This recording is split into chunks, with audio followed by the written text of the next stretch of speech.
Laboratory leaving. Yeah, that one.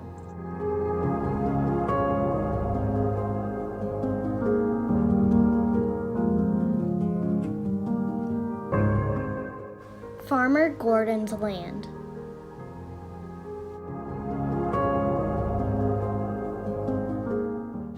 Do you ever find litter from the road like styrofoam and plastic in your fields? Oh yes, all the time. Either folks throw it out, or the wind blows it from the neighbors, or whatever. And so yeah, we find quite a bit of plastic, hard plastic as well as styrofoam along the road. Do you know if there are any farmers in southern Indiana who grow their corn to make styrofoam?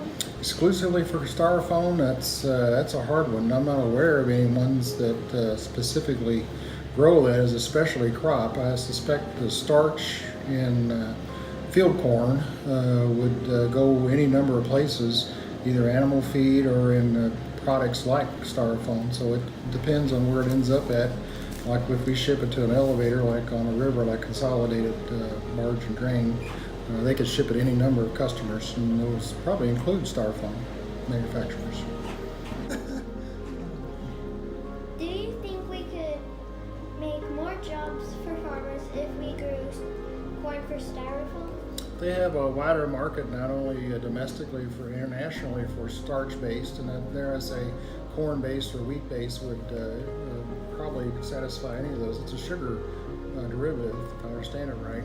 So yeah, corn is one of the cheaper ones to supply that. So if it's another need for corn-based products, yes, it would create a bigger market, more demand for corn.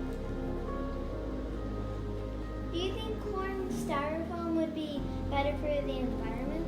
Yes, pretty much what we had covered before. It's highly water soluble, and it doesn't conduct electricity, I don't believe. I think doesn't carry a charge. No static electricity, I think, is one of the other things I heard. What are the weaknesses of corn-based styrofoam? A couple of things I understand is that, yeah, they are highly water soluble, so I suspect then they don't have as long a shelf life, and then the insulation properties may degrade over time.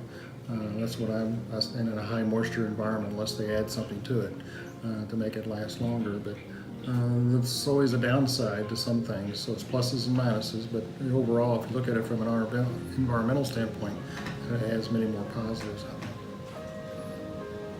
How could regular-based styrofoam hurt animals or the environment? Okay, so I can approach it two different ways. First-hand experience with machinery. So the first question was, back to that one, kind of tied together, is when do we ever pick up plastic and styrofoam along the road and out of the fields? And the answer is yes, and for a variety of reasons. One of them is that when we run our machinery through there, particularly combines, when we're harvesting like soybeans, where we have a cutting bar that's down low, then they'll pick up that trash, jam or stick on the cutting bar. And so we have to stop and back up, shut her down, and you waste time, and you don't want that plastic either to mix in with the grain that you're harvesting. So we have to watch that very carefully. And as far as animals are concerned, I'm not sure in terms of the wild animals what they do. I suspect they may be a little bit pickier about that. I'm not aware there's ever having issues with that. But as far as we have dairy, or we have used to have dairy. We have, you can skip that one out. We have beef cattle, sorry. So for those, we pick up the trash and make sure that those plastic and styrofoam items stay out of the field, because we don't want to take the chance of them consuming, because they're not going to be able to digest that plastic, get jammed up in their intestines and stomachs. So.